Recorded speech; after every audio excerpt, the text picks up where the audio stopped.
Julianne Jenigas welcoming you to a video filled with history and memories.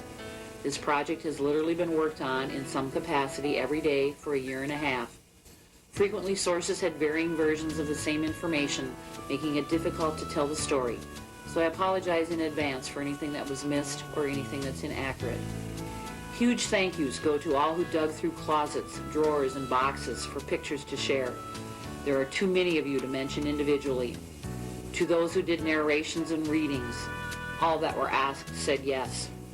To Dan Rollick for scaling the Wanda elevator, and to Jerry Eichten for his visiting and interviewing skills, and most of all, to all who agreed to sit and share their laughter and tears with the two of us. Welcome to Wanda. Stay a while. It's on your way home. Today this land has a name and it is marked on maps. 5 generations ago, a mere 125 years, this land was known only as the West. They came to this land, farmers from the eastern states, immigrants from Germany, Norway, Sweden, and other European countries for the pursuit of happiness, freedom of speech, freedom of religion, with hope in their hearts and a willingness to work. It was a new beginning for many as they spread across this continent. A restless kind of people that could look at a mountain and see a watershed, look at a forest and see lumber to build a home, or look at waves of tall prairie grass and see a farm. They yearned for virgin land and a new life. For these solid, God-fearing families, the course west was no smoother than true love. Rivers didn't run east and west. No roads led into this wilderness, this treeless prairie with its 4-foot-tall grasses. These settlers came to this new state in covered wagons, drawn by oxen and horses, piled high with tools, supplies, household furnishings, and children. They came to this land and sank their roots deep into this rich black soil of southwestern Minnesota. In 1803, the Louisiana Purchase, which included land drained by the Minnesota River, was purchased.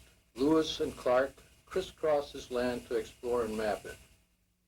Trappers, pioneers, and settlers moved west from the Mississippi Valley, claiming land with the Homestead Act of 1800. In the late 1850s, the government surveyors worked westward, laying out geographic townships 6 miles square. In 1862, the vote to make Redwood County official was delayed by the Sioux Uprising, the most disastrous in United States history.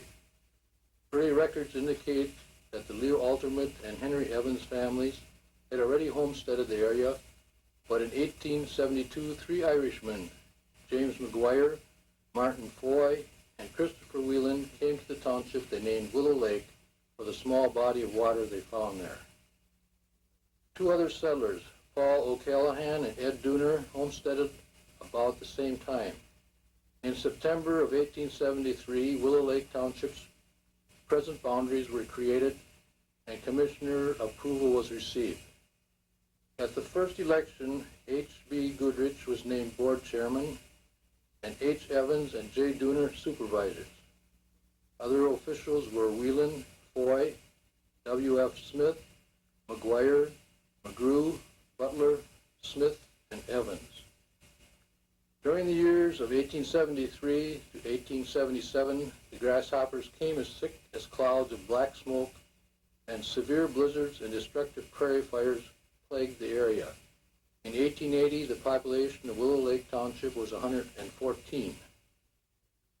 In 1899, the Chicago and Northwestern Railroad projected a line from Britt, Iowa, to a point in Vesta Township. Harry I. Orwig, chief engineer for the land company, laid out 4 towns on the route and named them Wanda, Wabasso, Seaforth, and Vesta. The name Wanda came from a Chippewa Indian word meaning forgetfulness. Wanda was surveyed for the Western Land Company on September 26, 1899, and the plat for Wanda was filed for record on October 20, 1899. Western Town Lot Company bought land for the Wanda plat from Matthias Eichten. Land was also purchased from the Dooner brothers and Matthias Jenigas. 6 blocks were laid out and lots were auctioned off on October 31, 1899. Matthias and Valentine Eichten bought 6 lots for a hardware store and lumber yard. John Gores and Matthias Jenigas purchased a lot each. In February of 1901, the citizens of Wanda wanted to incorporate. A census was taken and the village contained 178 people. A petition was drawn up and presented to the county board. The signers were Paul Depke, Matthias, M.J., and Valentine Eichten. Louis Sandberg, V.F. Pfeiffer, A. Spalding, O.C. Mueller, E.J. Duran, C.C. and A.L. Bigelow, F.F. Wright, Henry Schrader, Matthias Jenigas, A. Schmeckel, H. Keene, A.S. Schneider, J.C. Olson, F.H. Bauermeister, F. Blado, Alfred and Dick Balk, Herman Wenzel, Fred C. Becker, Peter, Matt, and John Drace, Lee Moeller, Michael, Edward, and E.J. Dunner, and Ed Tobin.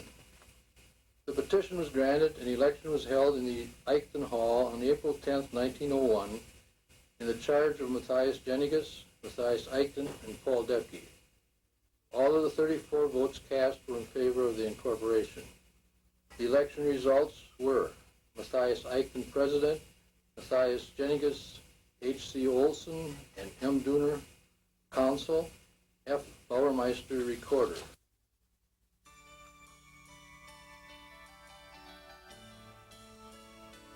Christopher W. Whelan was born in Ontario, Canada, November 21, 1860, son of Christopher and Jane Roach Whelan.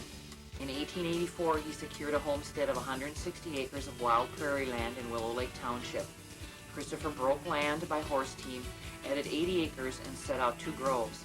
He carried on diversified farming, raising a considerable amount of grain, kept Duroc Jersey hogs, and a good grade of sheep and horses. He was a stockholder in the Wanda Creamery and the Wanda State Bank. On June 1, 1886, he married Isabella McGowan, a widow of Peter B. Raverty. She died in 1894, leaving 5 children: Mary from her first marriage, Louis, Blanche, Lloyd, and Claude. Frank Alterman was born in Buffalo County, Wisconsin, May 18, 1854, son of John and Dorothea Alterman. There were 11 children in the family. Frank was 9 years old when the family moved to Minnesota. He homesteaded 160 acres of wild land in Willow Lake Township in 1875. He made improvements on his place and increased his land holdings to 560 acres.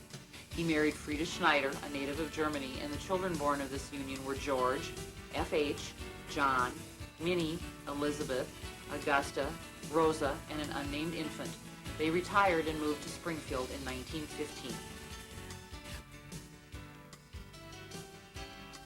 The oldest of 7 children, Matthias E. Eichten, immigrated to Leavenworth, Minnesota in 1869 from Loschheim, Germany, with his parents and siblings. In 1872, he homesteaded land west and south of Willow Lake. Some of this land would later be purchased by the Western Town Lot Company for the Wanda Platte. He and his brother Valentine bought some of the land back in the form of 6 lots to start a hardware and lumber business. In 1874, he married Gertrude Goris. They had 9 children: Katrina, Carl, Peter, William, Valentine, Matthias or Doc, John, Joseph, and Marie. Matthias Jenigas, a pioneer of Willow Lake Township, was born in Germany, September 27, 1849, one of 5 children born to Matthias and Gertrude Jenigas. In 1869, as a boy of 19, he came to America with the family of Peter Eichten. He went to Green Bay, Wisconsin, where he worked in the pineries.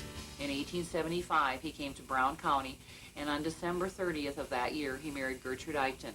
In 1876, he homesteaded a quarter of Section 20, Willow Lake Township. This land was all wild except for a small cabin. Mr. Jenigas was the first president of the State Bank of Wanda and was connected with the Farmers Insurance Company. He was treasurer of the township and served as town clerk. He was clerk of the school district and, when consolidated, was director of the new board. A devout Catholic, he opened his home to the early priests and assisted in erecting the Catholic Church. He and Gertrude had 10 children: Matthias, who died in infancy, Peter B., Valentine P., Matthias M., John J., Bernard J., Catherine, Gertrude, Teresa, and Helena. Peter B. Jenigas, a well-known contractor of Wanda, was born in Willow Lake Township, August 19, 1880, son of Matthias and Gertrude Eichten Jenigas. He was reared on the home farm and at the age of 21 engaged in the mercantile business with his father under the name of M. Jenigas and Son. 8 years later, he sold out his interest and engaged in the contracting business where he did extensive drainage work. He married Elizabeth Ludwig, daughter of Peter Ludwig, and they had one child, Jerome. Knut Olsen was born in Norway in 1846. He lived in Wisconsin until age 9 when he left home. He worked for T.G. Mont Wagon Factory and learned the blacksmith trade there. In 1870, he walked the 1,300 miles into Minnesota, where he homesteaded Section 22 of Willow Lake Township. He built a sod blacksmith shop, and farmers came from miles to have him do work. The grasshoppers came for 5 straight years, destroying his crops. He was one of the organizers of the township and the school district, and in 1872 he married Anna Erickson. They had 2 children, Louis and Ole.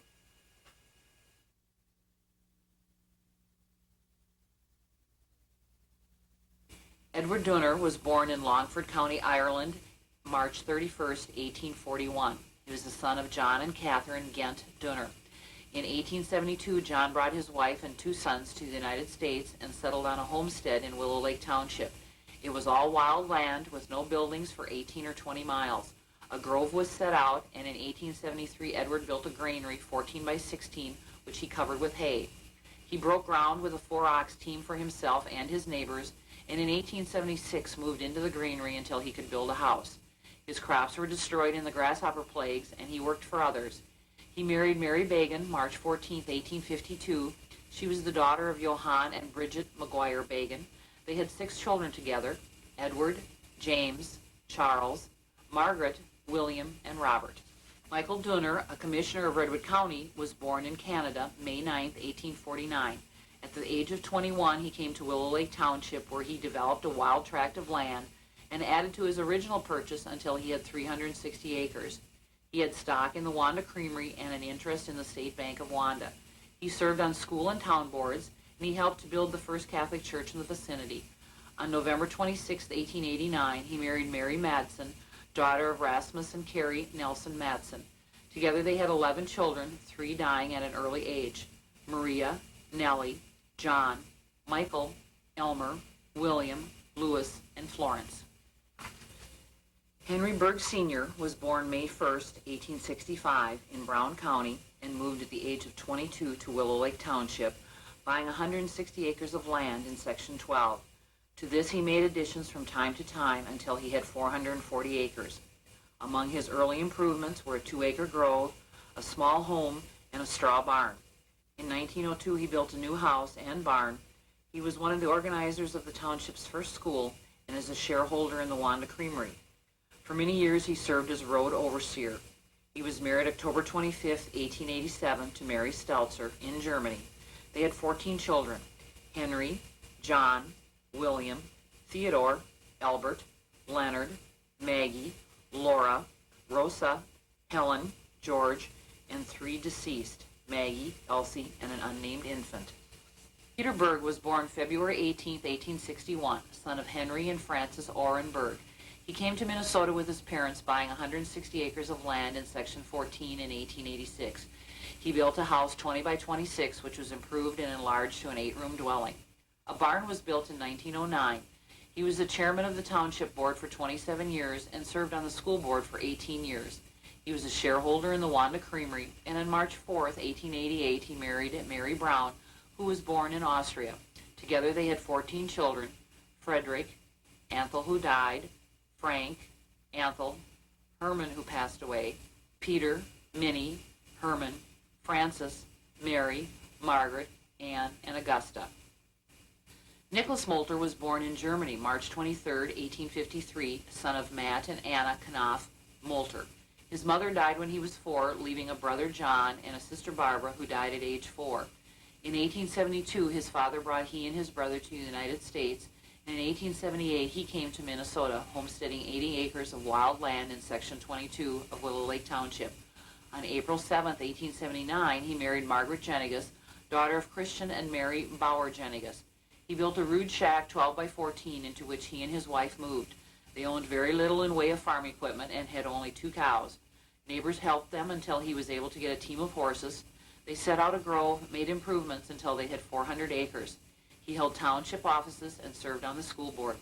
Nicholas and Margaret had 15 children: Mary, Anna, Katie, Margaret, Matt, John, William, Nicholas, Susan, Julia, George, Benno, Christ, and 2 who died in infancy. Matthias Doc Eichten, postmaster of Wanda, was born on his father's homestead in Willow Lake Township, February 13, 1879. He engaged in farming until the age of 21, when he entered the hardware and lumber business in partnership with his father and his uncle Valentine Eichten. Their store was the first hardware store in the locality and was operated under the name of Eichten Brothers. Matthias took over his father's share, sold out the lumber yard, bought the hardware stock, and in 1906 became the sole owner of the business. He carried a full line of hardware and harness, and in 1906 he was appointed the first postmaster. He united in marriage to Magdalene Ludwig and had 10 children: Lucille, Bertrand, Lorraine, Gladys, Vernon, Wendelin, Matthias or Coppice, Magdalene, Felix, and David. Paul Depke was born in Germany April 14, 1871, son of William and Wilhelmina Schmenkel Depke. His family came to the United States in 1889. Paul first engaged in business in Fairfax and in New Ulm. He came to the newly established village of Wanda and opened a hotel, which he conducted until 1905, when he entered the banking business. He also handled automobiles, making a specialty of the Page car. He helped to organize the village, serving as its first treasurer and the clerk. He was an influential factor in fostering movement, which resulted in the water tower and the waterworks system. He was also involved in the school consolidations. He was the secretary of the Consolidated Cooperative Creamery of Wanda, and on November 3, 1894, he married Martha Darkow. They had 6 children: Irma, Herta, Erwin, Esther, Armand, and Harold. Otto C. Keene, a prominent merchant of Wanda, was born in Brown County May 5, 1875, son of John and Dorothea Schumacher Keene. He was the 5th of 11 children. He learned the trade of butter making in the local creamery at Wanda when it was first built, and after 4 years moved on to Clemens and operated a creamery there. He returned to Wanda and in January of 1907 became sole proprietor of a mercantile business. He was a member of the fire department and served as mayor. He married Minnie Alterman, daughter of Frank Alterman. Together they had 7 children: Elber, Herbert, John, Dorothy, Evelyn, Myrtle, and Norma. Christian Turbis was born in Prussia, Germany, June 1, 1854, son of Hubert and Anna Turbis. In 1878, he secured a tract of 160 acres of wild school land in Section 16. Here he built a wood shanty, 14 by 18, and began farming with a horse team. In time, he set out a grove and built a substantial house and barn. He eventually owned a half section. He served as chairman of the town and school boards. He was a stockholder in the State Bank of Wanda and the Wanda Creamery. In 1881, he married Anna Ross, daughter of Hubert and Anna Mary Ross. They had 10 children: John, Hubert, Matthias, Anna, George, Gertrude, Nicholas, Mary, Christian, and Magdalena. Louis Olson, son of Knut and Anna Erickson Olson, was born July 13, 1873. He learned the blacksmith trade from his father and in time took charge of the parental farm of 160 acres. He was one of the organizers and was treasurer of the Wanda Creamery, and he had shares in the State Bank of Wanda. Prominent in the township, he was supervisor and clerk of the town board. In October 1898, he married Barbara Dries, daughter of Matt and Anna Dries.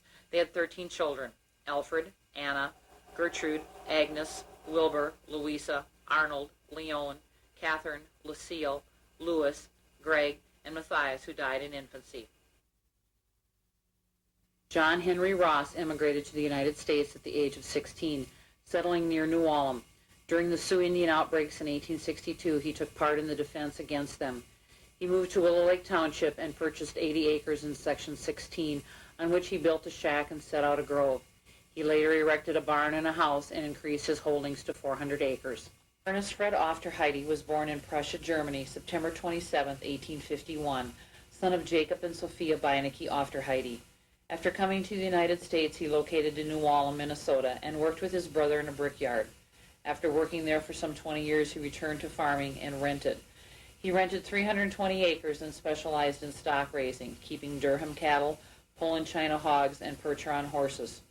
In Germany, he married Friederike Wilhelmina Herbuehler, a native of Prussia. They had 7 children together: Fred, Gustav, Lena, Bertha, Albert, Henry, and George. they could have had, they was going to call them Ice Town of Wanda, but my grandpa, he didn't want that because he said there was all settlers around here and they was entitled to be in a, so they call it Wanda. Throughout history, the railroad played an important part in Wanda's society. Just like most towns, Wanda was built partly because of the railroad. Bringing in supplies and getting grain to market were just a couple of reasons for the town to have rail service. But the railroads were a victim of progress. From its initial run through Wanda in 1899 and through the boom years that would follow, Wanda had twice daily train service. By 1940, service had been reduced to 2 trains per week. The depot closed around 1948, and service was later reduced to weekly. In 1968, after being embargoed for more than 5 months, a Chicago and Northwestern line diesel and boxcars pulled into Wanda. Attorneys John Franta and Wayne Farnberg had battled C and NW before the State Public Service Commission to restore service to Wanda. Burt Bellick called upon then-Senator Walter Mondale, and Mondale's response was to introduce legislation calling for an investigation of the transportation system and a rule that no further reduction in the rail system be made. Unfortunately, the efforts made by these men fell short. By 1978, Wanda was without a railroad, and the tracks were torn up in 1979. Around 1895, Newt Olson built the first blacksmith shop in Redwood County on his farm near Wanda. Settlers came from miles around to have work done. The first blacksmith shop in village limits was built in 1900 by Herman Wenzel. Its location was behind the old post office. Louis Holsnagel owned it from 1904 to 1910. John Schaefer operated it until 1924 when John Brinkman bought it. He sold it to Mike Idle in the mid-1930s, and he operated it till the mid-1940s. The Stonick brothers demolished the building in 1943. In 1901, Christian Leiter built a commercial hotel. Nick Jeniga Sr. took over and operated the hotel from 1914 to 1922. There were various owners over the next 20 years until it was dismantled in the early 1950s. 2 general merchandise stores were owned by J.A. Johnson and Matthias Jenigas and Son. In 1903, Jenigas sold the store to C.N. Sonneson, and in 1908, Paul Bordy bought it for his son-in-law, Matt Goris. In 1947, Ray Eichten purchased the store, running it until 1958 when it was sold to Herman Watsche. After a fire damaged it, it was torn down in 1962. Matthias and Valentine Eichten owned and operated a hardware store and lumber yard. Matthias Doc Eichten became the owner in 1910 and operated it for many years. This building also held Wanda's first post office, opening in 1900. The building itself was torn down in 1949. The brick post office was erected in 1949, and in 2000 another new building was built. Postmasters over the years were Valentine and Matthias Eichten, Matt Goris, Herb Ofterheide, Mary Erickson, Lynn Pullman, Karen Dittbenner, Jeffrey Frank, Byron Johnson, Janet Brown, Ruth Huber, Mary Larson, Kenneth Harmon. With 32 years of service, Wayne Alterman was the longest-serving postmaster from 1957 until March of 1989 when he retired. The present postmaster is Melanie Shy, taking over in October of 2000. The building originally was used as an ice cream parlor and restaurant, later housed a grocery store ran by a Raditz. Then Ray T. Bordy operated Bordy's Grocery for a number of years until Bob and Dolores Ferrix took over in 1969. They retired in 1979, selling the store to Kathy Weber. When Kathy decided to move on, Donna Schumacher continued to run the store until its closing. The building now houses the Rose Room, connected with the Wanda Country Steak and Drink. Otto Keene owned and operated a store from 1908 to the early 1920s. It stood on the corner where the post office stands. Other store operators in town included Gust and Henry Otto and Schendel and Mitchell. Paul Dino, a native of Renville, Minnesota, established the Wanda Pioneer Press in April of 1902, publishing it until December of 1903. It was believed to be printed in this building located east of the hotel. Doc Eichten also sold implements from this building in connection with his hardware store just to the west. Today the city and fire halls are at this spot, and the Ancestral Park is where the Eichten hardware store was. C.M. Yeoman's Lumber Company of Winona built a lumber yard along the railroad tracks. By 1902 it was sold to J.H. Queel & Company, and in 1920 it was sold to Thompson Yards Incorporated. Ivan Blado owned it for some time until it was sold to its last owner, Ziske Lumber Company. Dennis Benson and Roman Jenigas were two of the managers over the years. It closed in the early 1970s. State Bank of Wanda was incorporated July 7, 1902. The first board of directors consisted of Matthias Jenigas as president, John Goris, Eugene Fernholz, Paul Calgahan, Albert Spaulding, Matthias Eichten, and Sam A. Bellick. It started with a capital of $10,000 operating on a 30-year charter. Within its first decade of business, the bank was already known for its sound business decisions and had a reputation second to none. It was one of the few banks to survive the banker's holiday in 1933, opening with the same directors but under the name Wanda State Bank, the name it operates under today. When thinking about the bank, names that come to mind are Paul Depke, Nick Leiter, Nick Jenigas, Phil Shue, and Don Schumacher. These 5 men had combined years of service in the bank of over 213 years. The present bank building was built in 1967, and a major remodeling was done in the early 1990s. Over the years, the bank has experienced 3 attempted burglaries and 1 robbery. In December of 1934, the front doors were pried open, but nothing was disturbed. In the spring of 1939, the FBI said it was the infamous Cream Can Gang that failed in their attempt. In 1963, tools were stolen from Bureau's Standard Station for an attempted break-in, but this too was a failure. However, in February of 1979, robbers finally succeeded. Wanda's fire department has always been a volunteer one. It was organized the summer of 1903. Paul Depke was the first fire chief.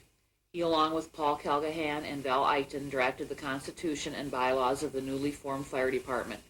It first operated with a horse-drawn tank and hose reel. The gasoline engine, along with 1,000 feet of hose, cost the village $1,600 at the time. With the installation of the water tower and water system in the fall of 1913, firefighting became much easier as water was available at almost every street corner in town. Real fires then and still today are hard to fight because of the lack of water supply. Besides the limited supply of water that could be hauled by the fire trucks, Bureau's Soft Water Service hauled additional water to support the fire department over the years. Besides having the softest water in Redwood County, the water is also high in natural fluoride. Over the years, at least 24 truckers have received income from hauling Wanda's soft water. The saloon has always been an integral part of the Wanda community. In the early years, A.A. Schneider and Franz Young were dispensers of liquid refreshments, but it is unclear where in town they were located. One of the first saloons was built in connection with a hotel by Paul Depke in 1900.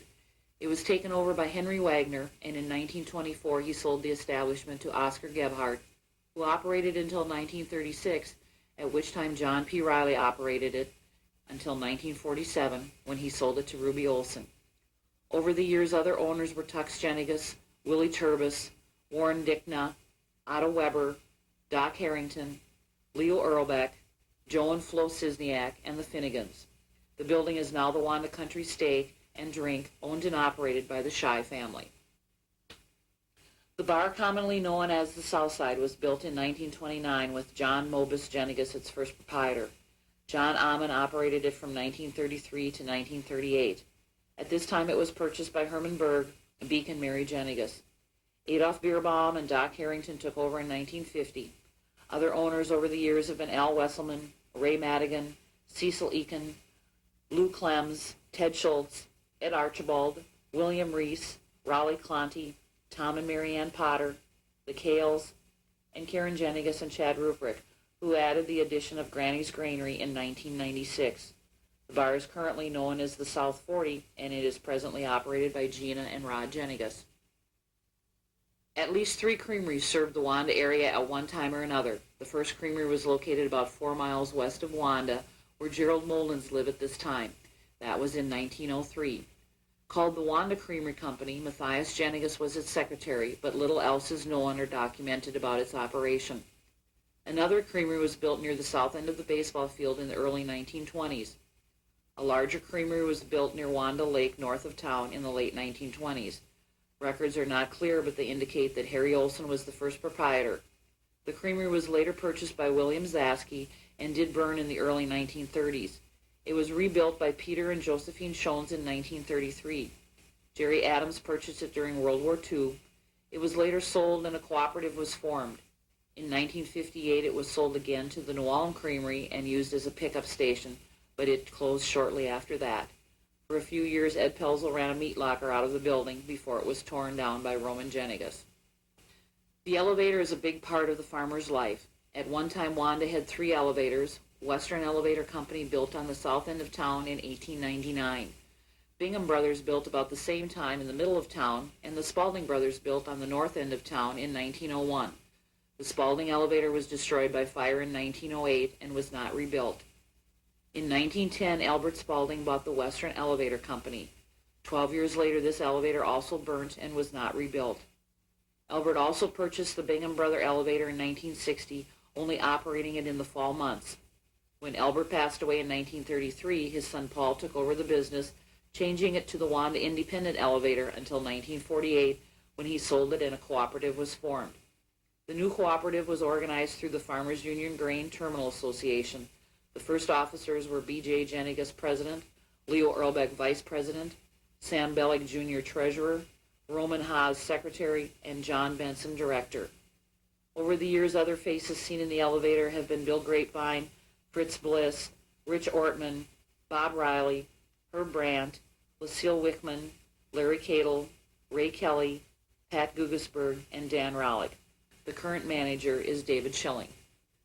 In the 1920s and 30s, Wanda had a stockyard shipping association located at the south end of town. The association bought livestock and shipped directly by rail to market in South St. Paul. Early operators of the association were Val and Ed Eichten and M.M. Jenigas. When trucks came into the picture, the association quit shipping by rail. Early truckers out of Wanda were Ed Eichten, Roy Heisler, Ed Pelzel, the Foy brothers, Don Harrington, and Garfield Blado. Other truckers included Bill Riley, Irvin Bliss, Junior Olson, and Cletus Alterman. The barber shop stands today much as it did when it was built in 1950. Amsden Fitch was the first barber. Full-time barbers over the years were Arnold Anderson and Elbin Shorty Folkstead. The present barber is Bean Bernardi, who comes from his shop in Wabasso every Thursday. By 1902, 3 implement dealers were in business in town. Ed Dooner operated from a building located behind what is now the Legion Hall. J. Schmeckel and Son and Gebhardt and Roth were also in business, but the exact locations are not known. The Wanda Implement Company, operated by Larry Pelzel and Lawrence Ballman, sold 4 tractors and machinery from 1945 to 1965 at the site where the Willow Lake Township building sits. Others operating the businesses over the years were Nick Jenigas, Ruby Drook, Clarence Wickman, Pelzel, and Harrington. In 1940, 2 of the first combine owners in the area were Sam Bellick Sr. and B.J. Jenigas. Paul Depke sold Maytag and Willie Overland cars, presumably from the location of the present bank. The first car owner in town was believed to be Pete Dries, who had a 1912 Ford. With the coming of the automobile came the need for gas. Standard Oil bulk dealers over the years included George Shaffron, Irvin Eichten, W.W. Beef Dietrich, Roman Jenigas, Roy Brandt, and Bob Ferrix. Bureau Standard Station opened in 1938. When Joe retired in 1978, Joe Schilling Jr. took over the station. Bob Ferrix had purchased the Standard Oil business in 1971, and Ferrix Oil Company took over the station. Giles and Edward Riley operated it for Bob until the late 1970s when Jerry Ferrix took over the operation.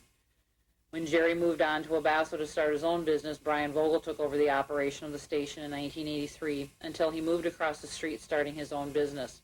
Other gas stations in Wanda included a Shell station operated by Frank Gall in the 1930s. It was located where the sewage treatment plant was. Walter Benson operated WNAX gas station in bulk out of the hotel around 1936.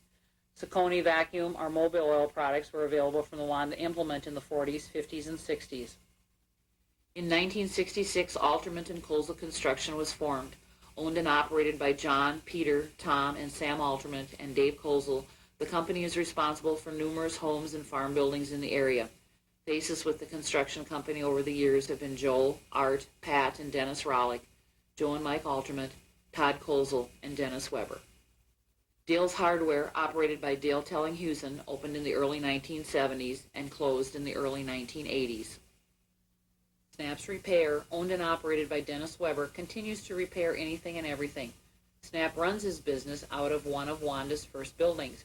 It first housed Becker's Harness business, then a meat market by the Stonick brothers, and eventually a bar owned and operated by William Mincho. In 1979, Wanda Plumbing and Heating was started by Doug Bruns and Butch Van Looy. Mr. Bruns has since left the business, but Dogger continues to base the operation out of Wanda. Yeah, and down the street then was vacant lot, and Jack Riley built a new house in there. And Clarence Wickman had run the garage. Great big fellow, 6 foot something, big Milwaukee truck. I remember my brother Herman, who had a 29 Chevy. He got killed in Belgium in World War II. Your brother did? My brother. But he brought the car in the garage. I and John Hoffman Sr. and Clarence was sitting on a little car cushions he had there, and Herman drove the car in and was rattling pretty hard. And Clarence says to him, "You better shut that thing off before it blows up." He says what's under the hood tells the story. He hardly got it out of his mouth before a rod went through the block. Talk about Clarence Wickman. He sat there and he laughed so hard the tears were rolling down his face, and his belly was just a flopping, you know, and he finally composed him enough to say, "You told us sorry, Herman." Well, then the next place down was good old Doc Ike, and he was about as big as Clarence Wickman. Good old soul. He run the store, and he had hardware store, and he had quite a lot of horse-drawn machinery sitting around there. And then we went across the street to the fire hall. Old Henry Bird was the constable or cop, whatever. He was that back then already. Oh yes, he was the guy that kind of looked after the fire hall, and then he would blow the whistle at 6 o'clock, or, 7 o'clock in the morning, and 12 at noon, and 6 at night. And I have a little memory of that family too. After I started working at the plumbing shop, his wife was blind. And I fixed the stove, and if I moved anything in the house, before I left, she'd always say, "Ted, would you move that chair back?" And when she would, she'd go to the stove, and no matter what she had on the stove, she could handle that. She could pour coffee in your cup within a half an inch, never spill a drop. How that woman done it, I don't know. It was a real miracle. I always enjoyed her. She could go outside and hang up clothes in the horse line. Sure. You'd swear to God she was. She knew every inch of that house. And the next place was Herb Raddat's hardware store, or grocery store. He later years, I'm getting a little ahead of myself here. He run the grocery store, and my dad had built, I don't know if it's still standing to this day, but behind he built a single car shed back of the store. I don't know if it's still there or not. But The stories talk about it now is where the Rose Room is. Yeah. Okay. Then after that, then comes Jack Riley's Tavern. And after that, Joe Jenigas had a liquor store. What's his name? Junior Olson always tells the story about he was in there one night when a guy walked in and he ordered a drink, and he says, "When I drink, everybody drinks." So Joe was sitting up. He paid. He says, "When I pay, everybody pays." That sounds like a Joe Birrell story. Maybe it was Joe that did it. I don't know. But anyway, then from there was the Matt Eichton had the grocery store. Matt Gorse. And the post office was in there. That was Matt Gorse. Matt Gorse, Matt Gorse, yeah. Matt Gorse. And Ray Borden was in there. Ray Borden afterwards bought the grocery store where Herb Raddatz was in. Right. Okay, then we go down, and then there was a lumber yard north of the elevator. That lumber yard, I don't know who was running it first, but I know Ivan Blado was in there for a while, and then after him was Roman Jenigas. The lumber yard is gone. And then there was the elevator. Paulie Spaulding was the manager of it, and he was also married to Amanda Darko, Uncle Mux's daughter. Then as we go on down further, we had the creamery, Bill Schoen's, yeah. Run the creamery. That was Shones now, wasn't it? Shown down right about east of that, next to the highway, Frank Gall had a little filling station. He was the prince of all princes when I come on the weekend. He always sold us 6 gallons of gas for $1. 6 for $1. 6 for $1. That's boys were going then. Okay, then we come around to the south side. I don't remember about the station, what station is there, but I know Joe Bureau built a new one. Nice station and done a nice job. Then was the liquor store, it was John Almonds liquor store, and then there was a vacant, I guess, and then there was Stonic's butcher shop, and there was Snappers in now. And then come the bank. Paul Depke, he was the manager of the bank, I guess, and Nick Lyer was there, and Nicky Jenigas. And then we went across, and then was Page's Garage.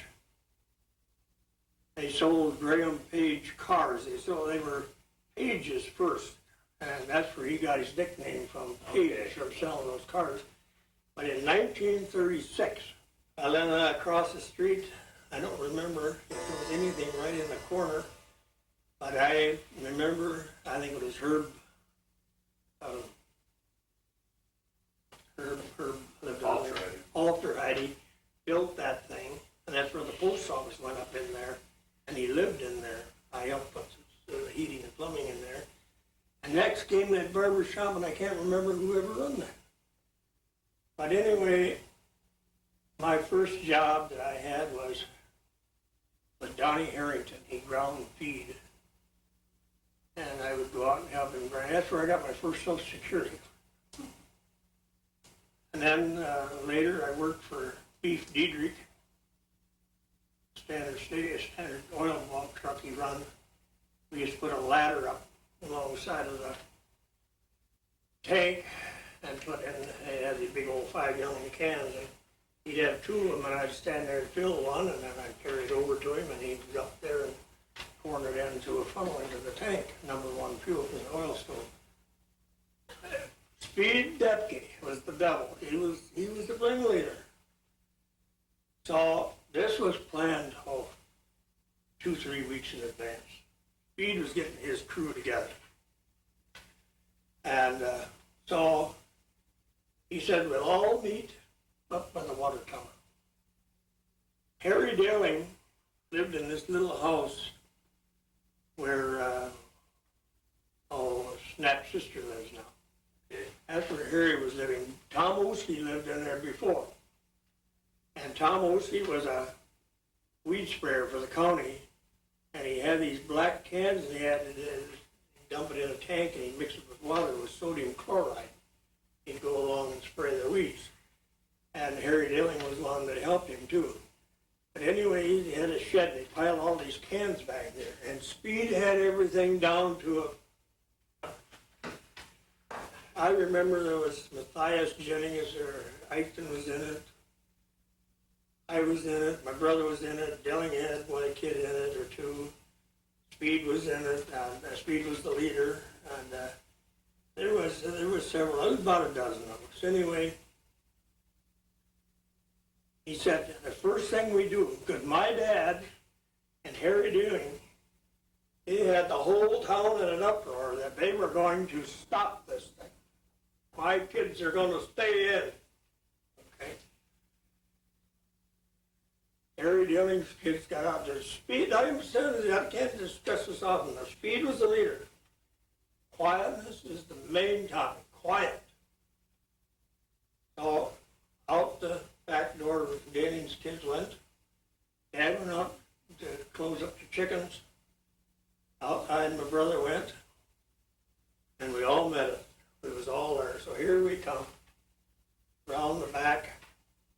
Everybody picks up one of these cans. Quiet, Speedy says, quiet now. We carried him and set him right in front of Harry Dilling's door. And then we made racket. He ain't coming out, he goes over the top of the can, just rolling. My dad hears this, he come up, but we're all back in the hotel, we're going down the road. So the next place we hit was Doc Ike. As many as could pull, we grabbed pieces of machinery and we put them up on top of the sidewalk. Doc Iketon, pulled them down, we got down by Matt Gorse, and we got an old car, I don't know, it was an old whippet or what, we pulled it up on top of the sidewalk in front of his store. Then we got around back of the liquor store there, and to this day, the sidewalk is higher than the big lawn there. So there we're all laying. Wise could be, and here comes Uncle Paul, Page Deputy, Matt Eichton, my dad, Harry Dilling, Hank Berg with his pipe. If we catch them guys, they're all going to pay $1, and that leader is going to be he's going to get it worse, and they're going to put all that machinery back where it belongs. And Speedy. We're all laying right down there, you know, they're walking right by us. They don't see it. So they walk down, we get up. The last thing we done is went, Jack Zitzman lived off up in the corner. We got a hold of his hay rack. To our surprise, it took us too long to get up there and get the hay rack and start coming down the street with it. And they're coming back. We had to let the hay rack go and went right into the barber shop. But they never caught one of us. And we didn't take the machinery down either. That old car stood there for the longest time on the sidewalk, but that was Wanda's last hurrah. Now, if I've made any mistakes in there. No, I don't think you have. Well, if I have, I'll stand 20 lashes of wet noodle, providing the use soak it with soft water from Wanda. Cracker Day storm of, 1943? 44. 44. No, 43. 43, Okay, 43. you're right. Yeah. What do you remember about that storm? Well, I'm going to tell you, Albert Spaulding, you know, he had a stand there, up there, and storm come up, so he always said, get under cover. So he laid in the gutter there, and the water got so deep, so he had to get.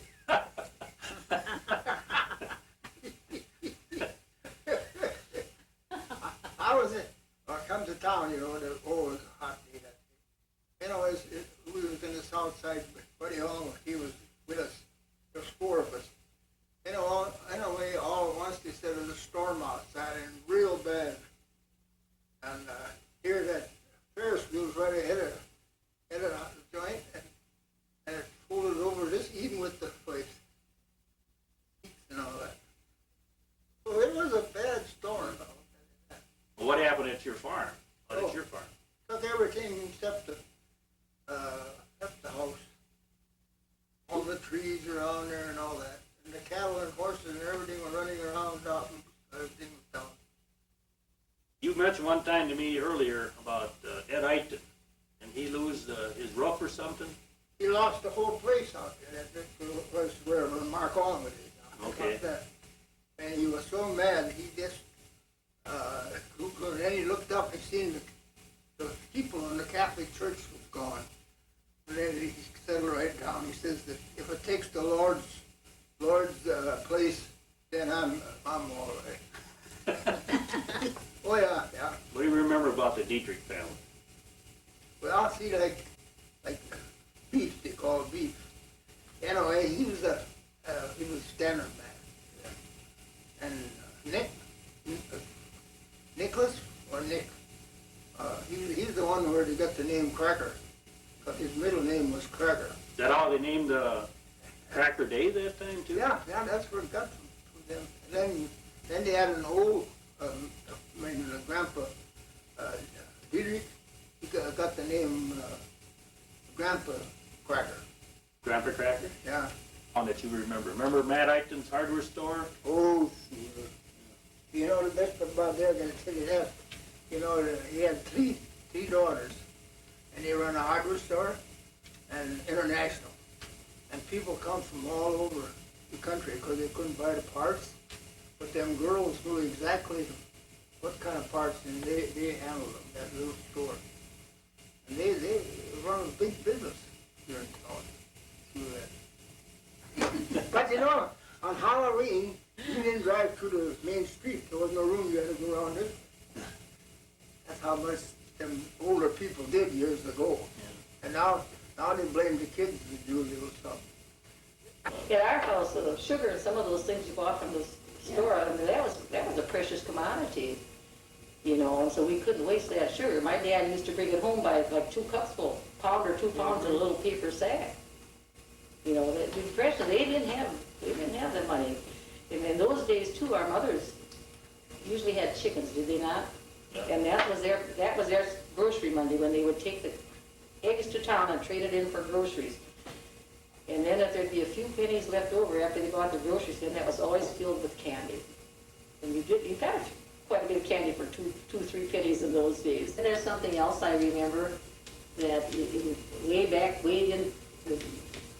farmers did feed a lot of extra, what do you call it, minerals and so forth. And so didn't it take almost a year to raise a pig? So by the time they were ready to go to market, we didn't have trucks, wagons to haul them in, so we herded them to town. That was a great day. We got up early in the morning, herded the pigs along the ditch, and then there was a number of us kids. One usually had to run ahead in the driveways and so forth. You know, there weren't fences in those days, so you didn't worry too much about the fields, but you did about the driveways. We'd get them to town, and we did have a train going through town in those days, and we had stockyards, and we put them in the stockyards. And after we got done there, then we went uptown, we'd get a treat. And at that time, girls didn't go in bars. They didn't go in those saloons and so forth. So I had to sit out in front. There was a little ledge out there, sat out in front, and the boys would go in the saloon and bring out a bar of candy. That was our treat. In high school, we had to write a history, write history of our ancestors as much as we knew. So I was asking our dad about that. And he said, oh my, he just didn't remember so much. But he remembered they had to herd the pigs all the way to Lamberton before Wanda got the stockyards. And I suppose across the fields, I imagine they didn't go around any roads if there were roads then. And then they got to buy a train ticket and ride the train back to Wanda. That was his first train ride. It was more than a bar of candy, you know? But Yeah. that bar of candy was a lot to us, I tell He you. didn't say anything that they got candy, Yeah. but Then they were, that was, Well, that train would have to go from Lamberton to Sanborn.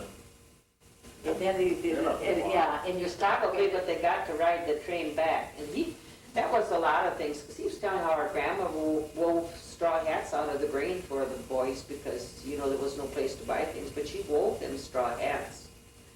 You know, I wonder how they did it, those women in those days. They took care of the kids. You had to make the clothes because you didn't buy clothes. Well, they must have worked 24 hours a day, didn't they? well, yeah, but they didn't have electric lights. No. How could they see, you know, really? Well, that wasn't so bad because kids went to bed earlier then than they do now. Well, that part, there's some advantages, you know, to just about everything. Well, they claim the older kids took care of the younger kids. Oh, I'm Oh, sure, yeah. I'm sure that was it, yeah. And And there life wasn't wasn't so so much- demanding in those days either. It's so demanding now. I said, you know, you kind of lived there. I said, you didn't see what the other people did. You didn't see what they had. And so you were satisfied. You were satisfied and there weren't as many dangers around because Yeah. you were home and you trusted everybody then. You wouldn't think of, well, we called them bums when they'd come through and beg for something. You wouldn't think of turning them away. You always fed them. And I can remember on Saturday nights we got to go uptown. You took the eggs up, you know, because we didn't have a mother. It was, well, I suppose you bought them. And then we had the old railroad depot where the newer part of the elevator is now, and there was a big slough there. And from where the road is, where 17 is, there was a wooden walkway with a railing on it. And we used to run up and down that thing, and well, you know, there was more goblins and ghosts and everything else underneath that thing. And you know what that sounded like when you go on there, and it just echoes, and nobody ever went alone. And the boys, they were always smart. they walked on top of that railing coming back, you know. Yeah. But they were just as scared, they didn't go alone either, back and forth through that thing. Then they filled it in, and so that was gone. You stood outside and you visited before church. Okay. That was a real social hour.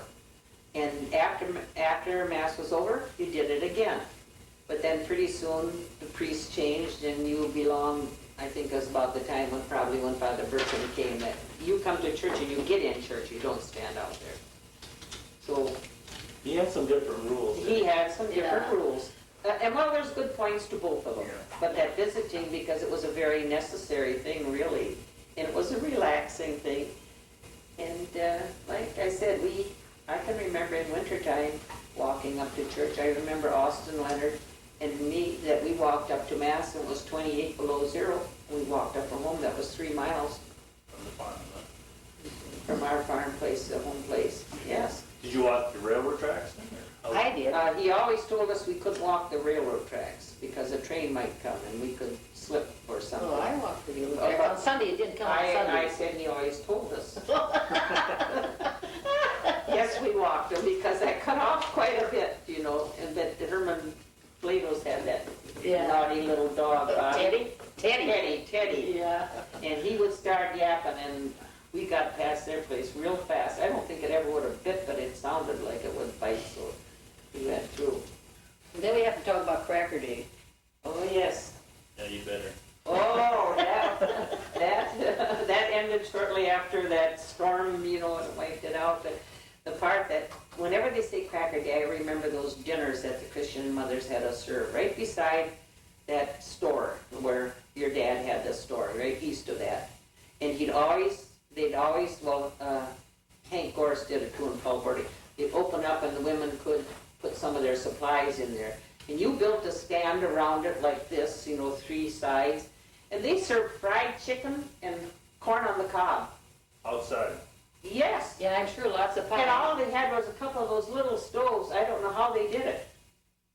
And it was good meals, and you had mashed potatoes and gravy, and you had the chicken, and you had pies for dessert. See, those you could take into the store. They would open the store and let us keep them in there. But it wasn't fun waiting table. One Cracker Day it rained, and then on that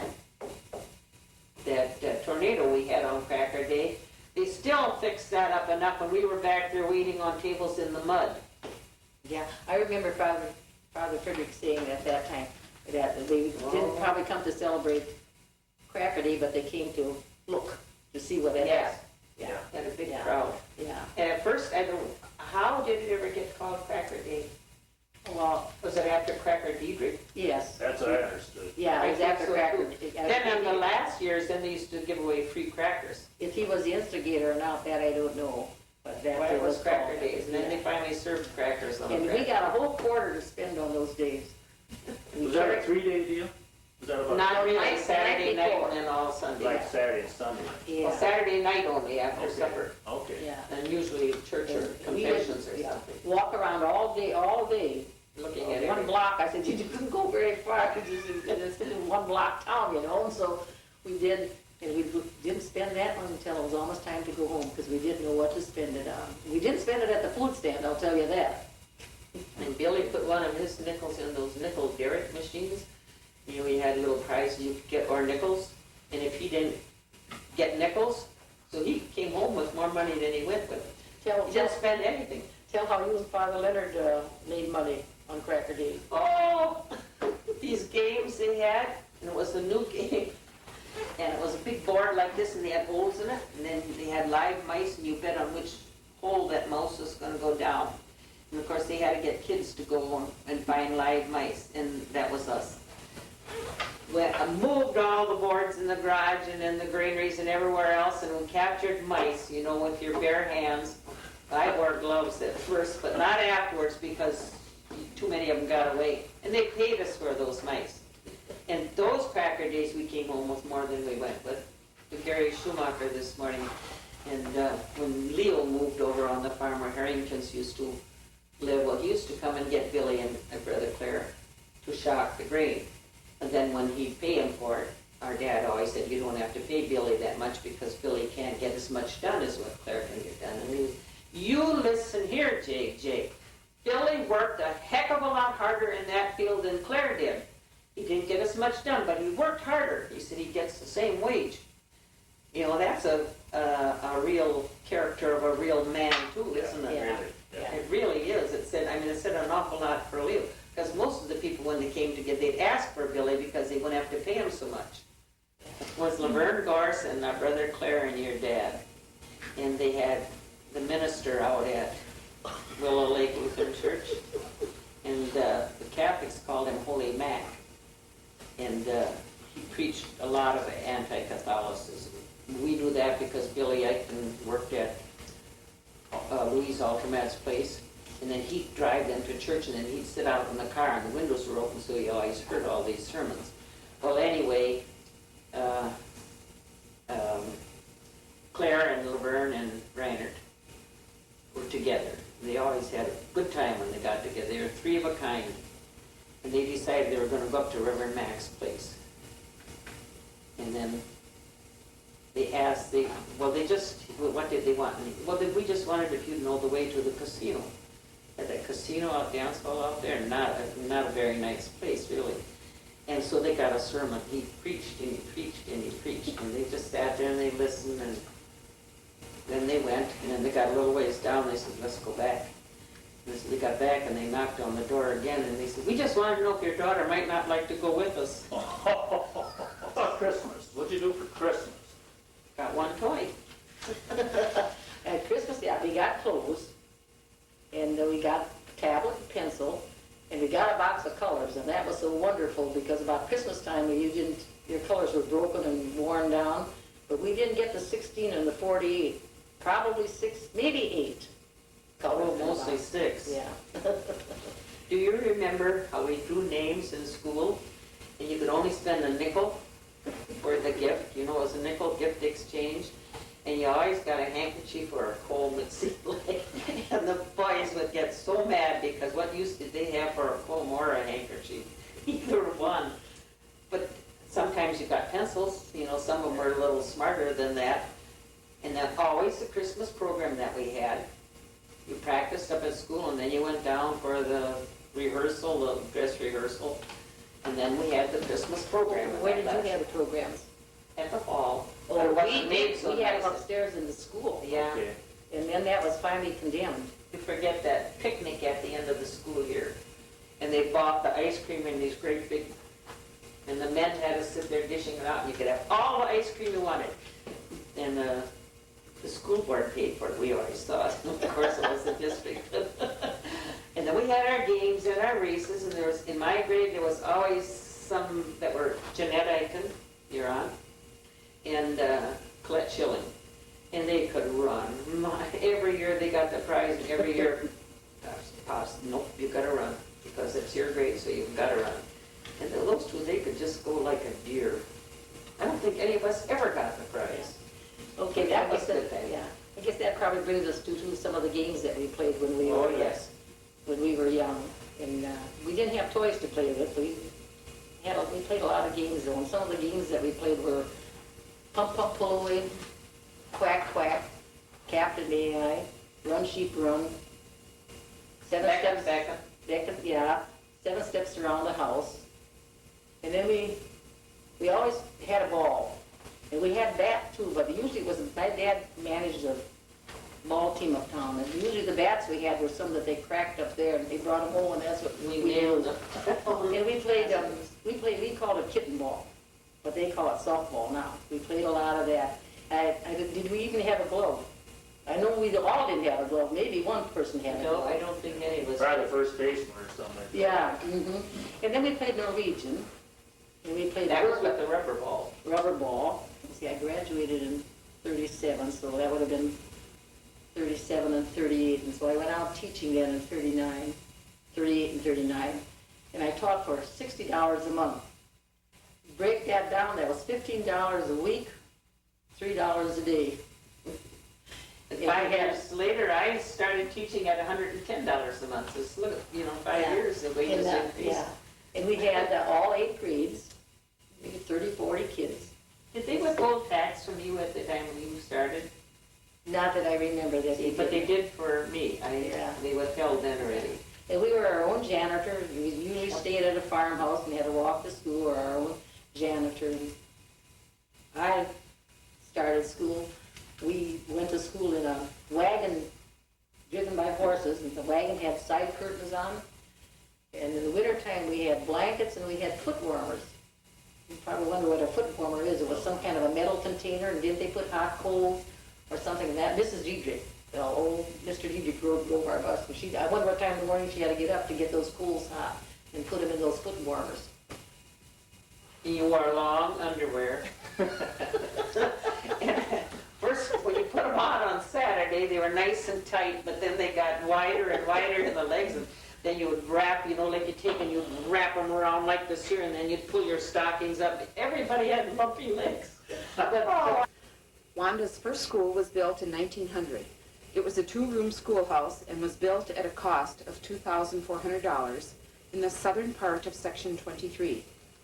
Some of the early organizers were Henry Berg, Sr., Matthias Jenigas, Emil Altermat, Herman Stern, and Knut Olsen.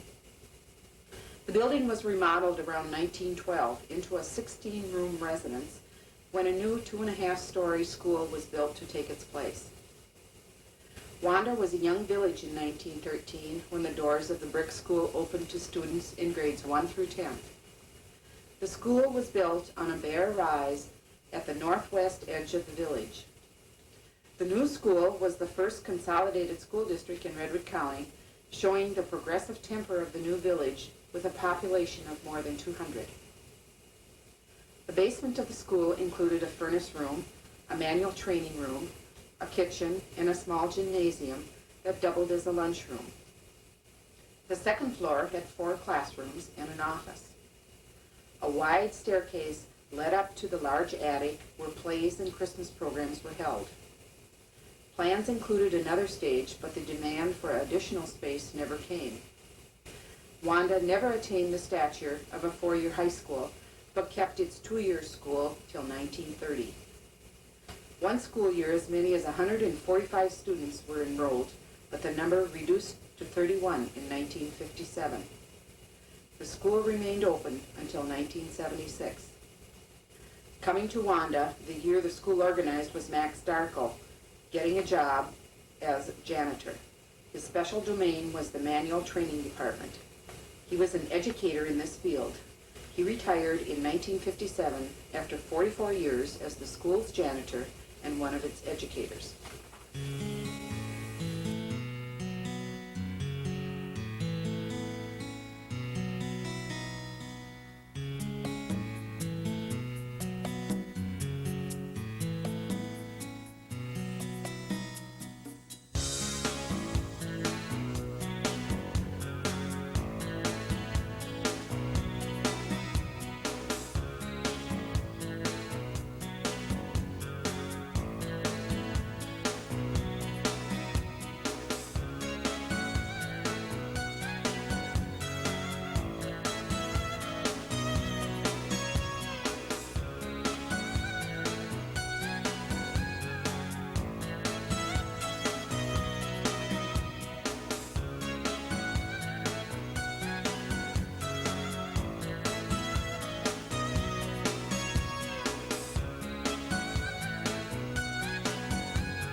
On January 3rd, 1902, a meeting was held in Eichton's Hall to discuss the possibility of organizing a Lutheran congregation in Wanda. The chairman of the meeting was Reverend George Apple from Springfield, Minnesota. Others attending the meeting and who later became charter members were Paul Depke, August Tonak, Henry Cagle, Herman, August, and William Blado, Herman Wenzel, Henry Schrader Sr., Louis and Albert Spaulding, Henry Schrader Jr., Henry Olson, and Adolf Schmeckel. Those attending decided unanimously that a congregation should be formed. An organizational meeting was held January 13th, and the organized congregation decided on the name, the Evangelical Christ's Lutheran Congregation. Albert Spalding, Herman Wenzel, Henry Olson, Paul Depke, Henry Schrader, and Herman Ladle were named to the board. On June 5th, 1902, a motion was passed to build a church 40 by 26 feet with 14-foot walls. The contract was awarded to O.C. Miller, who had submitted a bid of $1,920. By August 3rd, there was a cornerstone laying service, and in October, the dedication service of the church was held. The new congregation decided to seek affiliation with the Ohio Synod. After 48 years, the church was rededicated May 7, 1950, only to close 20 years later in 1970. In the beginning, church services were held in pioneers' homes, but in 1883, the first Catholic church in the area was built on the site of the present cemetery on land donated by Matthias Eichton. The name of the first church was St. John the Baptist, Willow Lake. The church had no plaster on its walls and no pews until an addition was added in 1891. A second church was built in Wanda in 1902 by Reverend Classic, but the building was destroyed by fire in 1907. The present brick structure was built in 1910 while Reverend J. Jagaman was pastor. During the period of 1907 to 1910, Mass was held in the local hardware store hall in the winter and in the original cemetery church in the summer. The last service was held August 25th, 1910, and then the building was torn down by Jack Turvis. The altar was where the statues at the cemetery now stand. With the new building, the parish became known as St. Matthias. The parish house was built in 1912. During Father Bertrand's stay in the mid-40s to the mid-50s, a two-car garage was added. The inside of the church was painted for the first time in 1922. In 1943, the steeple of the church was wrecked by a storm, then rebuilt and changed from the Gothic to the Romanesque style. In 1947, two shrines were built on either side of the church. The one on the south side is dedicated to the Holy Family, and the one on the north side to the Infant of Prague. Both shrines serve as altars during Corpus Christi. During Father Ballant's stay, the inside main altar, the side altars, and the communion rails were removed. The first sacristans for the St. Matthias parish were Tess and Helen Jenigas, under the direction of Father Casper. When Tess left Wanda, Helen asked Hattie Hammerschmidt to help her. When Helen left, Hattie continued on her own, being the sacristan for well over 50 years.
Just north of the St. Matthias Church stands an 8-sided brick chapel, a shrine.